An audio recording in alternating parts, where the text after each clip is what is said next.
This story sparked my interest in the FIRE movement, also known as the Financial Independence Retire Early movement.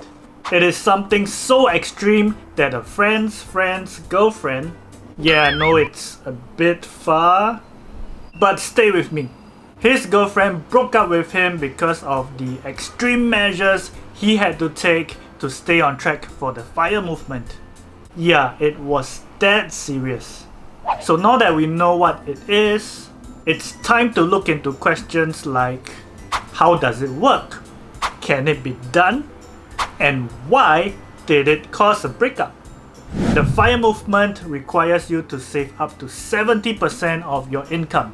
For your reference, the average Singaporean saves around 44% of their income. And the 70% has to be in cash or investment assets. So mortgage payment for the house that you are living in does not count into the 70% meant to be saved or invested, but an investment property does. By dedicating such a high percentage of your income into savings and investments, your goal is to retire much earlier than 65, which is the age that most people target to retire or think they can retire. Your end goal is to reach approximately 30 times your annual expenses, which for most people is around $1 million.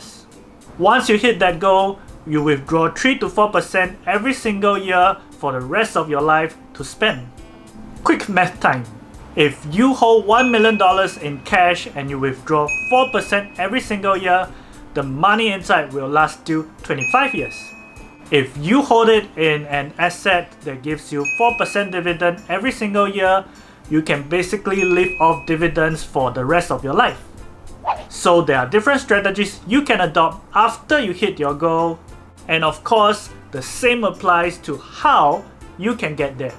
There's the Fat FIRE strategy, where you want to hit your goal, but you don't want to lower your standard of living. This requires a high salary, and you need to be more aggressive in your investment strategy. Because something has to give. Either you save more and lower your standard of living, or you take more risks in your investments. Next is the Lean FIRE strategy, where you live very minimally and save as much of your income as possible. This requires to sacrifice a lot. No expensive meals, no expensive clothes, no expensive anything. You want to save on every aspect of your life, and that takes extreme discipline. And that is also why the girl in the story earlier left the boyfriend, because of all the extreme measures he had to take. The last one is called the Barista FIRE strategy. It's kind of a balance between the previous two. You can start your Barista FIRE strategy when you have some money saved, but not quite enough for you to retire. So you fill in the gap by working in a low-paying but low-stress job, hence the name Barista FIRE. So you work freelance or part-time doing something that you like for your basic necessities, and your investments will grow until you hit your goal. Of course, these strategies are not definite and there are variants you can use, but you get the idea. The FIRE movement requires you to have very detailed planning and discipline. Every dollar must be accounted for, and you must be very purposeful about where you spend and invest your money. It's about maximizing your income and minimizing your expenses. It's definitely very difficult to achieve true FIRE. After all, nothing worth fighting for in life ever comes easy. But the real goal of the FIRE movement is not so much about retiring early or having financial independence. It's more about learning how to manage your money and how to maximize what you can do with it.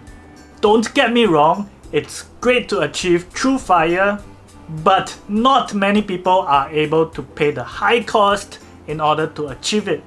That doesn't mean that you lose in life because you don't achieve it, because the lessons that you learn when you try, those will stay with you for life.